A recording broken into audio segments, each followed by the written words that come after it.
오늘 소개할 사건 채무자는 처음에 변호사 사무실을 찾아오셨을 때 아파트 담보대출 이자 있잖아요. 그거 이제 낼 돈도 없다. 이거 어떻게 해야 되느냐. 그리고 변제금 이거 얼마나 나올까.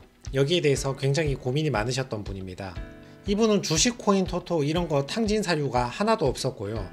93년부터 사업을 시작하셨네요. 전부 사업상 채무고 사업을 더 번창시키기 위해서 일구어 놓은 사업을 포기할 수 없었으니까 대출을 받아서 투자하고 또 대출을 받아서 투자하는 일이 반복되기 시작하니까 이제 사업에 들어가는 돈도 필요한데 돌려막기 하는 돈까지 양쪽으로 돈이 다 필요하니까 점점 힘들어졌다. 대출을 갚아야 되는데 이자만 간신히 납부하게 되었다. 이런 말씀이었습니다. 개인 사업을 유지하면서 그 개인 사업 하는 거를 소득으로 개인회생을 신청을 했거든요. 그러면 법원에서 금지 명령을 이렇게 내려줍니다. 채무자 소유의 유체동산은 강제집행할 수 없다. 당연하죠. 이거 채무자 소유 유체동산 강제집행되면 내가 가지고 있는 자산들이 압류가 되면 사업을 할 수가 없잖아요. 그리고 영업장의 임차 보증금 반환 채권 점포 얻었으니까 내가 우리 점포 보증금을 상가 주인한테 맡겨놨잖아요. 그것도 압류가 안 됩니다. 영업을 통하여 얻는 채권 물건 팔았으니까 받을 돈이 있잖아요. 원래 내가 돈 못 갚으면 채권자들이 와서 이 채권도 자기들이 가져가 버리잖아요. 근데 요것도 못 가져가게 하는 겁니다. 예금 채권 물건값이 내 계좌로 들어오면 그 예금 채권 계좌도 압류하지 못하게 하는 거죠. 여기 보시면 알겠지만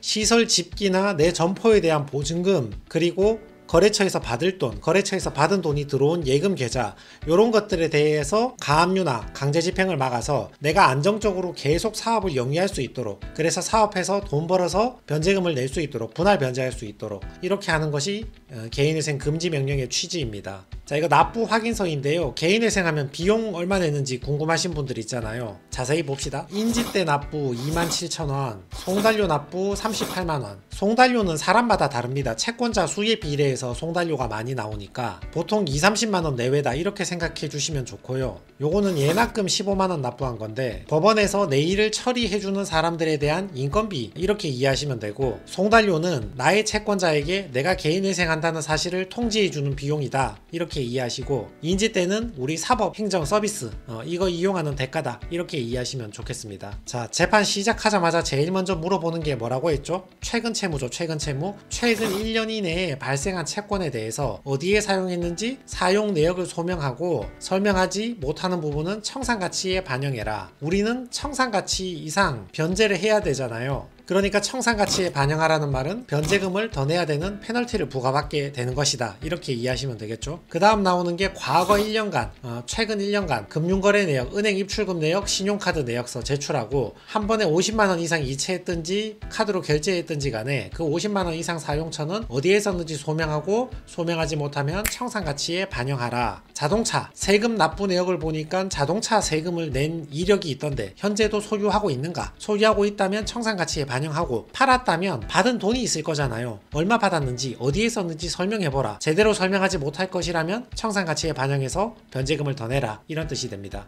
사업장이요. 점포가 있잖아요. 개인사업자니까 그 점포에서 돌려받을 보증금이 얼마인가 이것도 청산가치에 들어가야 되잖아요. 그것도 확인합니다. 이분은 아파트 소유하시고 계셨거든요. KB 부동산 시세에 봐서 KB 시세대로 청산가치에 반영하시라. 그래서 부동산 있는 사람들은 부동산 가치가 크면 물론 담보대출을 받은 금액은 빼고 남는 게 나의 부동산 재산 가치이지만 그것도 상당히 큰 경우가 많이 있기 때문에 3억짜리 부동산이면 2억 담보대출 빼도 순자산 가치가 1억이나 되잖아요. 그러면 1억 이상 변제를 해야 되니까 1억 나누기 36개월 하면 한 달에 277만원 이상 변제를 해야 되니까 꽤 부담이 큰 거죠. 그래서 부동산이 있는 사람들은 변제 부담이 클 수가 있습니다. 개인 사업자가 개인회생을 신청했으니까 점포의 보증금도 청산가치에 들어오지만 생산을 위한 설비, 장사를 위한 설비도 재산가치에 들어오고 남아있는 재고품, 비품 이런 것도 전부 다 재산가치에 들어오게 됩니다. 간이평가액 자료를 제출하라. 컬러 사진, 취득일 등을 기재해서 제출하는 거죠. 원래 민사재판 속과 큰 거 소송을 하면 내 사업장에 대한 자산이나 재고의 가치를 평가하기 위해서 감정평가를 맡기는 경우가 있는데 개인회생에서 개인 장사하는 사람들은 자영업장에 뭐 식탁 의자 이런 거 그래봐야 돈 가치가 얼마 안 되잖아요. 그러니까 감정평가 맡기는 것도 아니고 회생위원이 나와서 조사하는 것도 아니고 그냥 자기가 사진을 중심으로 한 비품 가액을 자기가 평가해서 금액을 제출하는 것이고요. 법인회생이나 법인 파산처럼 가액이 큰 소송을 하게 되면 파산 관제인이 직접 가서 확인하기도 하고 감정평가사한테 맡겨서 가치가 얼마인지 객관적으로 평가하기도 합니다. 근데 개인회생은 간단하죠. 개인 사업자니까 소득이 얼마인지 확인하잖아요. 보세요. 내 소득이 얼마인가 이렇게 산정을 합니다. 카드로 들어오는 돈, 현금으로 들어오는 돈 두 개 합치면 한 달 소득이 얼마인지 나오겠죠. 카드 500, 현금 500 들어오면 한 달 매출이 1000만 원이 되겠죠. 그리고 지출, 월세 내는 거, 인건비 주는 거, 물건 사오는 물건 대금 주는 거, 기타 경비, 세금 등등 있겠죠. 그래서 한 달에 쓰는 비용이 800만 원이다. 그러면 순이익이 200만 원 되는 거죠. 이 사람은 월급 200만 원 받는 사람하고 비슷한 조건의 개시 결정을 받게 되겠죠.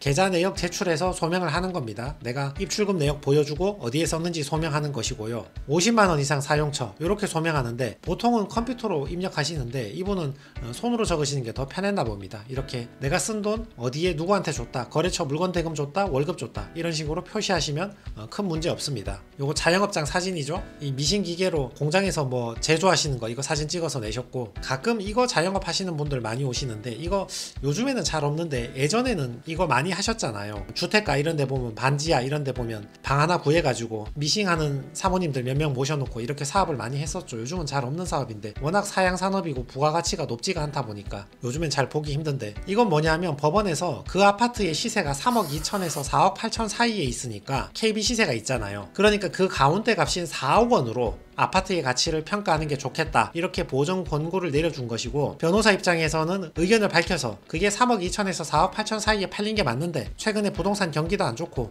부동산도 오래돼가지고 가치가 얼마 안 된다, 3억 2천으로 해달라 이렇게 부탁해서 3억 2천으로 인정을 받았거든요. 차이가 크겠죠. 이분이 담보대출이 대략 3억 4천이 있었거든요. 3억 2천이라고 본다면 담보대출 3억 4천 빼면 청산가치가 0원이잖아요. 문제가 안 되겠죠. 근데 만약에 4억으로 평가받으면 담보대출 3억 4천을 제외하고도 청산가치가 6천만 원 나오잖아요. 그러면 3년 안에 6천만 원 갚아야 되니까 한 달에 100만 원씩 변제해도 60개월이나 변제를 해야지 개인회생을 수행할 수가 있으니까 차이가 크죠. 근데 이 사건은 다행히 저희 의견을 법원에서 많이 반영해서 3억 2천만 원의 시세평가를 해주셨습니다. 최종적으로 이분 소득이 235만 원 정도 되는데 124만 원 빼고 한 달에 111만 원 내겠다, 이거 36회 내서 3,900만 원 변제하겠다 이렇게 개시 결정을 받았습니다. 청산가치 500만 원, 법원에서는 아파트 4억이라고 보고 청산가치 6천만 원 이상 된다 이렇게 봤는데, 저희가 지금 상황으로 볼 때 그렇게 팔릴 수가 없다, 가격에 대한 선처를 좀 부탁드립니다 이렇게 설명을 해서 3억 2천으로 인정받아서 저당 채무 3억 4천 빼고 아파트에 대한 청산가치는 없는 것으로 인정받았습니다. 그래서 저분은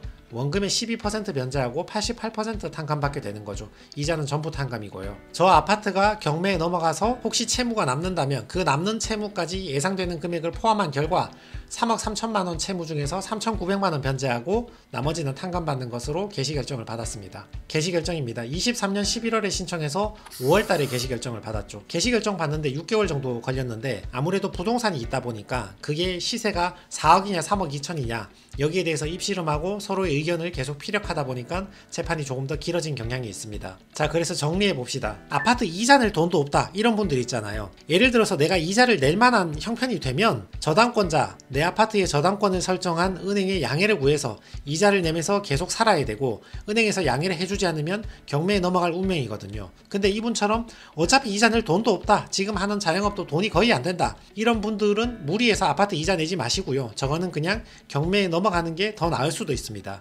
소득 자체가 너무 적어서 아파트 담보대출 이자를 낼 돈도 없는데 그거 억지로 낸다고 생활비가 부족하다거나 또 추가 대출을 받아야 된다거나 개인회생 변제금을 못 내버리면 결국 아파트도 경매로 넘어가는 것이니까 안 될 것 같은 거는 때로는 포기해 주는 것도 좋은 선택이 될 수 있죠.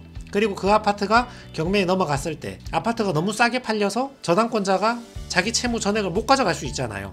그 채무도 개인회생에서 탕감받는 걸 전제로 그렇게 신청을 합니다. 두 번째는 변제금이요. 자영업자나 영업하시는 분들 있죠. 마찬가지입니다. 매출 빼기 비용이 소득이라고요. 내 매출이 다 소득이 아니고 한 달에 매출이 1,000만 원 나와도 인건비, 월세, 자동차 유류비, 기타 등등 세금 전부 비용 다 빼고 남는 게 200이다. 그러면 이분 소득은 200만 원 되는 거죠. 그래서 소득 200만 원 빼기 생계비 145만 원 하면 한 달 변제금 55만 원. 예를 들면 이런 식으로 계산이 된다. 이런 뜻입니다.